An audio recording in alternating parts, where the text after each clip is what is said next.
साथियों नमस्कार, आप सबका स्वागत है हमारे चैनल पे। साथियों, बहन जी जो है जब से 2007 से पूर्ण बहुमत की सरकार बनाई है, उसके बाद जो है उत्तर प्रदेश के अंदर वो कई चुनाव हारती नजर आई। 14 हार गई, 19 हार गई, 2022 हार गई। हालांकि 2019 का जो चुनाव रहा वो गठबंधन का रहा। सपा और बसपा गठबंधन के दोनों साथी रहे, जिसकी वजह से बहन जी को 10 सीटें आईं और समाजवादी पार्टी को 5 सीटें आईं। समाजवादी पार्टी को 2014 में भी 5 सीटें आई थी और 2019 में भी 5 सीटें आई हैं, लेकिन इस बार समाजवादी पार्टी को 37 सीटें आई हैं। लेकिन जो बहन जी चुनाव दर चुनाव जो है उनके सांसद विधायक कम होते नजर आए, उन्हीं के साथ साथ उनका जो वोट परसेंटेज है वो भी कम होता हुआ नजर आता रहा।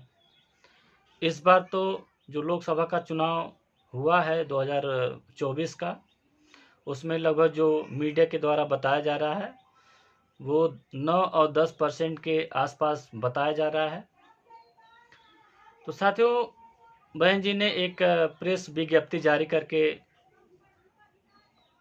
कुछ उन्होंने अपने बारे में या पार्टी के बारे में, मूवमेंट के बारे में, बाबा साहब के बारे में कई चीज़ें उन्होंने रखा है।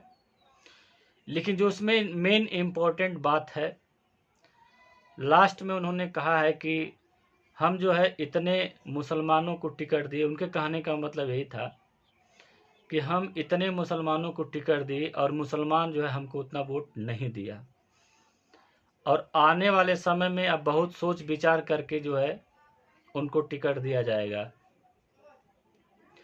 उसके बाद उनकी समीक्षा ही पूरी हो जाती है। उनके पूरे चुनाव का जो एनालिसिस है वो यही पूरा हो जाता कि मुसलमानों ने जो है पूरी तरह से वोट नहीं दिया, जिसके वजह से इनका पार्टी जो है हार गई और वोट परसेंटेज भी कम हो रहा। तो साथियों, आप देख सकते हैं कि इनका चुनाव दर चुनाव वोट परसेंटेज कम हो रहा है। हालांकि मायावती के ऊपर शक करना, उनके ऊपर उंगली उठाना बहुत ही बड़ी बात है, और हम उंगली भी नहीं उठा रहे हैं, उनके ऊपर शक भी नहीं कर रहे हैं, लेकिन कुछ उनकी नीतियां हैं जिसकी हम आलोचना करते हैं। हम उनके समर्थक हैं, हम बहुजन समाज के समर्थक हैं, तो ऐसे में उनकी नीतियों का हमें आलोचना करना भी चाहिए। पता नहीं क्यों मायावती जी के पास जो है कौन से फीडबैक पहुंचते हैं कि कोऑर्डिनेटर देते हैं, कि जिलाध्यक्ष देते हैं, कि कौन आदमी उनको ये सब सूचनाएं देता है कि समाज में जो भी उनका ट्वीट आता है, चाहे प्रेस विज्ञप्ति आता है, वो नेगेटिव होता है।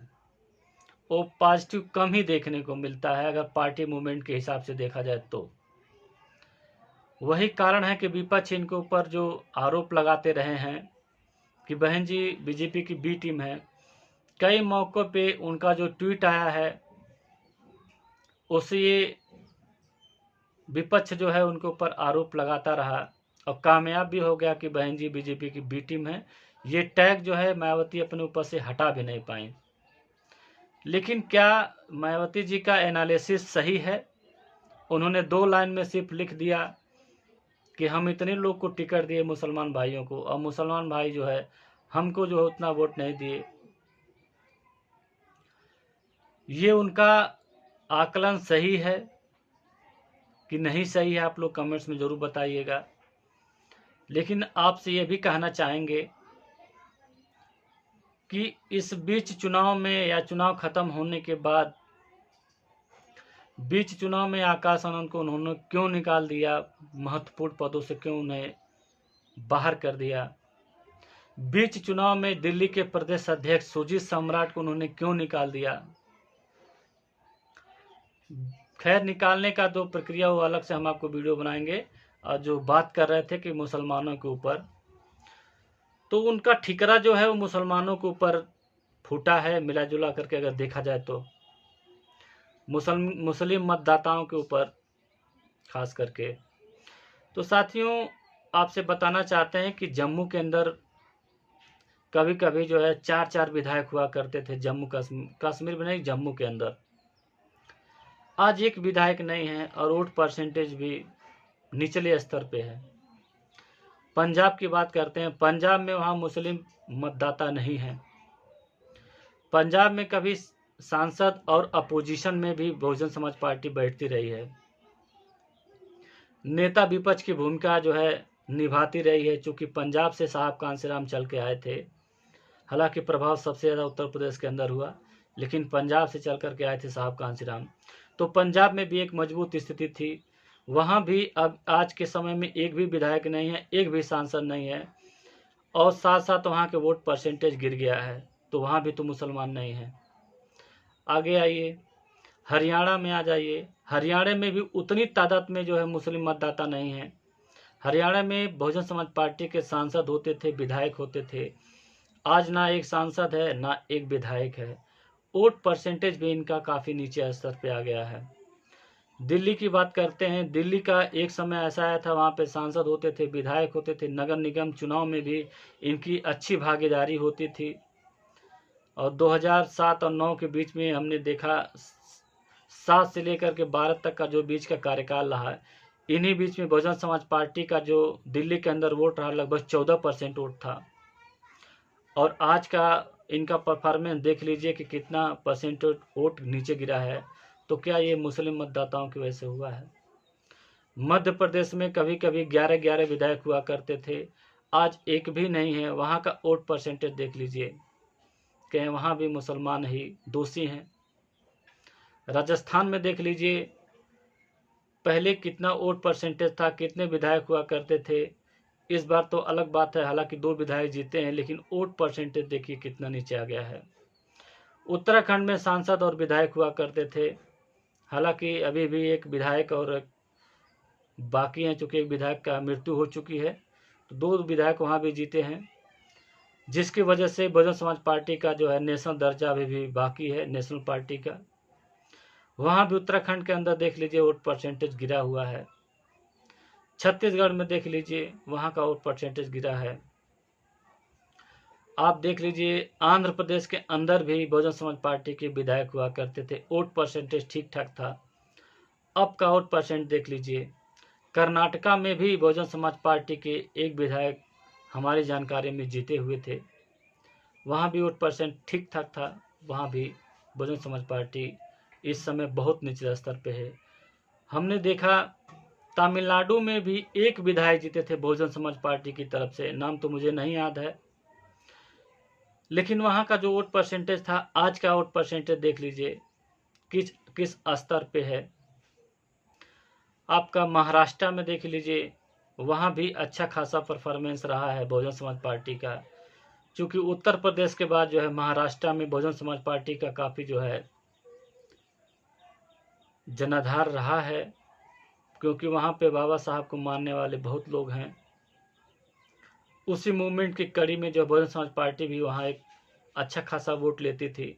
और आज के समय में देख लीजिए, तो हमारे कहने का मतलब ये है कि पूरे उत्तर प्रदेश या पूरे देश के अंदर ऐसा नहीं कि सिर्फ बहुजन समाज पार्टी को मुस्लिम ही वोट देता रहा है, या उसके धोखा देने से बहुजन समाज पार्टी नीचे आ गई है। बहन जी अपने जो है कार्यकर्ताओं को और अपने पार्टी पदाधिकारियों को और अपने प्रत्याशियों के, अपने भी जितने भी लोकसभा के प्रत्याशी हैं, वोटर हैं, उनकी समीक्षा करें तो बेहतर होगा। इस लोकसभा में कहीं 60,000, कहीं 65,000, कहीं 1 लाख, कहीं 1.5 लाख, इस प्रकार से वोट मिले हैं बहुजन समाज पार्टी को उत्तर प्रदेश के अंदर। इतनी बुरी हालत तो कभी हुई नहीं थी। तो बहन जी को समीक्षा इस पे करनी चाहिए थी, कौन से प्रत्याशी को कहां से उतारा जाए, उतारने के बाद कहां कमी रह गई, कौन से बिरादरी का वोट उस पे नहीं पड़ा, समीक्षा इस पे होनी चाहिए थी। न कि मुसलमानों को कह दिया जाए कि हम इन्हें इतना टिकट दिया और आपने मुझे वोट नहीं किया।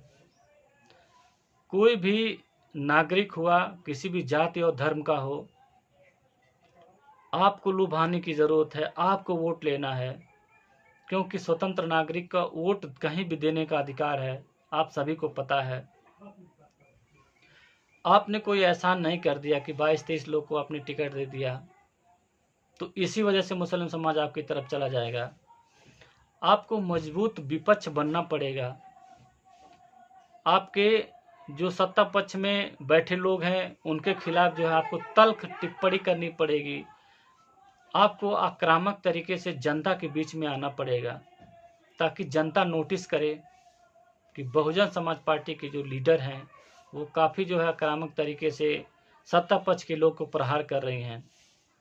आज का जो 2024 का जो चुनाव हुआ है, चुनाव सिर्फ दो ही तरह का हुआ है, एक मोदी के पक्ष में, दूसरा मोदी के विपक्ष में। हालांकि गठबंधन में बहन जी क्यों नहीं गई या गठबंधन में उनको नहीं लिया गया, ये तो अंदर का सवाल है। कहने के तो उन्होंने ये भी कह ही दिया है कि हम जो अकेले चुनाव लड़ेंगे, लेकिन सुनने में ये भी आ रहा है कि गठबंधन में उनको लिया नहीं गया था या कांग्रेस पार्टी या फिर समाजवादी पार्टी ज़्यादा इंटरेस्टेड नहीं थी। क्योंकि जब 2019 का जब चुनाव हुआ था तो गठबंधन की सरकार, गठबंधन में दोनों लोग चुनाव लड़े थे। उसके बाद बहन जी ने ही गठबंधन तोड़ा और गठबंधन तोड़ने के बाद समाजवादी पार्टी वहीं से जो है दलितों के ऊपर काम करना शुरू कर दी। 2022 का जो चुनाव था और अखिलेश यादव का जो मीडिया मैनेजमेंट है, आईटी सेल है, वो भी काफ़ी मजबूत है।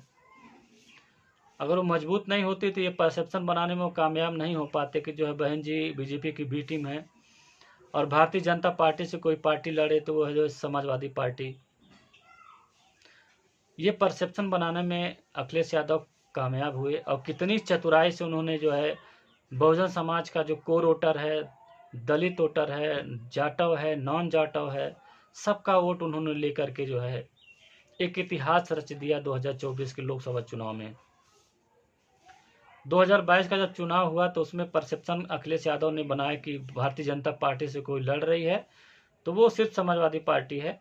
अब बहुजन समाज पार्टी जो है उतना मजबूती से चुनाव लड़ नहीं रही थी। हालांकि देखने में भी कुछ ऐसा महसूस हो रहा था, सिर्फ चुनाव लड़ना ही नहीं होता है, जमीन पे उतर करके काम करना होता है। सत्ता पक्ष अपना काम करते, विपक्ष अपना काम करता है। विपक्ष की भूमिका में इनको नज़र आना चाहिए था। अखिलेश यादव जो है 19 के चुनाव में लोकसभा प्रत्याशी थे, उन्होंने आजमगढ़ से चुनाव जीता था, लेकिन वो अपने पद से इस्तीफा दे करके विधानसभा पर उन्होंने फोकस किया,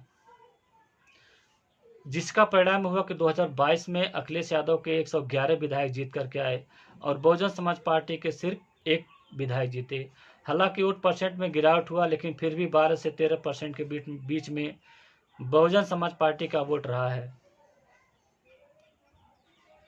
अखिलेश यादव तब शुरू कर दिए 2022 के बाद, उन्हें लगा कि दलित वोट कुछ जो है हमारी तरफ आए हैं, जिसकी वजह से उनका वोट परसेंटेज जो है बढ़ा है। चूँकि दलित और मुस्लिम दोनों लोग का एक ही चीज़ था कि बीजेपी को जो हराएगा उसी को वोट करेंगे। उन्होंने दलितों के ऊपर काम करना शुरू कर दिया। उन्होंने पिछड़ा समाज को भी अपनी तरफ ज़्यादा जोड़ने की कोशिश किया, जो भारतीय जनता पार्टी की तरफ ज़्यादा मूव कर दिए थे। उनके जो रणनीतिकार थे उन्होंने पीडीए का नाम दिया, पी से पिछड़ा, डी से दलित, ए से कभी अल्पसंख्यक, कभी अगड़ा, कभी आधी आबादी, तमाम उसके मायने रखे गए अखिलेश यादव की तरफ से। लेकिन जब पीडीए का नारा दिए तो वो तीनों समाज को लेकर के चलने के लिए काम किए। उनके रणनीतिकार बहुत अच्छे थे। समाज में ये बात फैलाने की कोशिश कर दी कि हम जो है भारतीय जनता पार्टी से अकेले चुनाव लड़ रहे हैं, मजबूती चुनाव लड़ रहे हैं और भारतीय जनता पार्टी को हराने वाले उत्तर प्रदेश के अंदर सिर्फ जो है समाजवादी पार्टी और कोई पार्टी नहीं है। हालांकि अखिलेश द्वारा किए गए पूर्व में काम दलित विरोधी था, जैसे उन्होंने प्रमोशन का बिल फड़वाया था और जितने भी बहुजन महापुरुषों के नाम से जिले बनाए गए थे मायावती के ज़माने में, अखिलेश यादव ने उन्हें बदल दिया। कई जो है अस्पतालों के नाम जो है बहुजन महापुरुषों के नाम थे, वो नाम बदल दिए गए। पार्कों के नाम बदल दिए गए, उनका भी नाम जनेश्वर मिश्र पार्क के नाम से रखा गया। तो पूर्व में तो दलित विरोधी कुछ काम अखिलेश यादव ने किया ही था, लेकिन ऐसा बार बार क्या नाम है मायावती आरोप लगाती भी रही हैं अपने ट्विटर के माध्यम से कि दलित विरोधी हैं अखिलेश यादव, और उनके चीज़ों को गिनाती रही हैं जैसा हम आपको बताए हैं। लेकिन इस बार उस सब कामों को छोड़ते हुए अखिलेश यादव पीडीए पे काम करना शुरू कर दिए, तो जनता में परसेप्शन फैलने लगा कि बहन जी जो है लड़ तो रही हैं चुनाव, लेकिन वोट जो है हम लोग समाजवादी पार्टी को देंगे, ताकि अगर कोई पार्टी हराने वाली है तो वो बीजेपी है। ऐसा परसेप्शन जो है समाजवादी पार्टी की तरफ से बनाया गया, और वोटरों में भी दिमाग में ये बात डाला गया कि बहन जी जो है सिर्फ चुनाव लड़ रही हैं। यहाँ तक कि परसेप्शन बना दिया गया कि इतने मुसलमानों को टिकट दी हैं तो ये समाजवादी पार्टी को हराने के लिए दी हैं, जबकि ऐसा नहीं है। समाजवादी पार्टी को हराने के लिए नहीं दिए हैं, बहुत सारे ब्राह्मण और ठाकुरों को भी टिकट बहन जी ने दिया है। तब अखिलेश यादव नहीं कह रहे थे कि जो है हमको जिताने के लिए बहन जी ऐसे प्रत्याशी को जिताने के लिए ऐसे कैंडिडेट दिए हैं। हालांकि समाजवादी पार्टी और बहुजन समाज पार्टी दोनों में अंतर ये है कि समाजवादी पार्टी रीजनल पार्टी है और बहुजन समाज पार्टी जो है राष्ट्रीय पार्टी है। लेकिन जो उत्तर प्रदेश के अंदर जो परसेप्शन अखिलेश यादव बना चुके थे कि भारतीय जनता पार्टी कोई हराना चाहता है तो समाजवादी पार्टी को वोट करे और अपना वोट खराब ना करे। उन्होंने मीडिया के माध्यम से भी बात कहा था कि जितने भी संविधान बचाने वाले हैं या अम्बेडकरवादी हैं वो सब हमारे साथ आएँ, हम संविधान बचाने का ठेका लेते हैं, हम संविधान बचाएंगे। चूँकि भारतीय जनता पार्टी के कई जो है सांसद और कार्यकर्ता यही बात कहते थे कि जो है 400 सीट हमें चाहिए, संविधान बदलना है।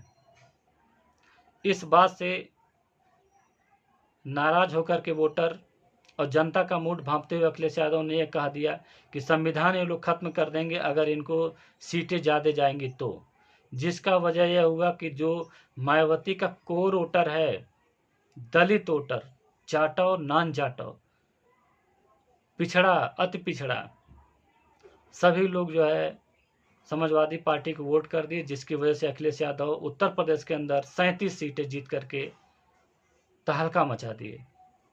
तो मायावती को इस पे एनालिसिस करना चाहिए।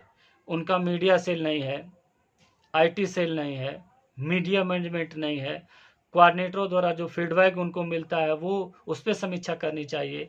मुसलमानों के ऊपर सर पे ठिकरा नहीं फोड़ना चाहिए। मुसलमान को आपने प्रतिनिधित्व दिया है, सांसद विधायक मंत्री आपने बनाया है, तो मुसलमानों ने भी वोट दिया है। आज समय बदल गया है, राजनीति बदल गई है। पुराने ढर्रे पे काम करने से काम नहीं चलेगा, अब नया तरीका अपनाना पड़ेगा। बहुजन समाज पार्टी को अगर फिर से खड़ा होना है तो फिर से नई ऊर्जा, नई धार, नए तरीके से काम करने की ज़रूरत है। और आकाश आनंद को अंदर लाने की भी ज़रूरत है, जयप्रकाश सिंह को अंदर लाने की ज़रूरत है, और बहुत सारे बहुजन मूवमेंट से जुड़े हुए साथी हैं जिसको अंदर लाने की ज़रूरत है। और जैसे ही अंदर आएंगे तो फिर बहुजन समाज पार्टी में धार आ जाएगी और भाजपा से लड़ते हुए नजर आए। जनता ये नोटिस करे कि बहुजन समाज पार्टी भाजपा से या सत्ता पद से लड़ रही है, तब बहुजन समाज पार्टी ग्राफ आगे जाएगा। और बहुजन समाज पार्टी ये पार्टी नहीं, एक मूवमेंट है और बहन जी के हम समर्थक हैं, बहुजन समाज के हम समर्थक हैं। इसका मतलब ये नहीं कि हम बहन जी के विरोधी हैं, हम उनकी नीतियों का विरोध कर रहे हैं। जहाँ कमी है उसको हम बता रहे हैं। मैं ये बात कह रहा हूँ कि इस चुनाव के बाद ही तुरंत बाद प्रेस विज्ञप्ति या ट्वीट करने की क्या ज़रूरत है। जनता एनालिसिस करें, आप एनालिसिस अपने तरीके से करें। ये ट्वीट कर प्रेस कॉन्फ्रेंस प्रेस विज्ञप्ति दे करके कहने की क्या ज़रूरत है कि मुस्लिम ने हमको वोट नहीं दिया, हमने मुस्लिमों को इतना वो कर दिया। अब इस बात से मुस्लिम नाराज़ होंगे कि खुश होंगे, आप लोग कमेंट्स में कमेंट्स करके बताइएगा। हमारा एनालिसिस कैसा लगा आप लोग को। अगर बातें हमारी अच्छी लगे तो बहुत पैमाने पे हमारी वीडियो को शेयर करें ताकि आगे से आगे पहुँचे और सभी ग्रुप में पहुँचे। हमारी बातें आप लोग को अच्छी लगे तो लाइक, शेयर और कमेंट जरूर करें। धन्यवाद।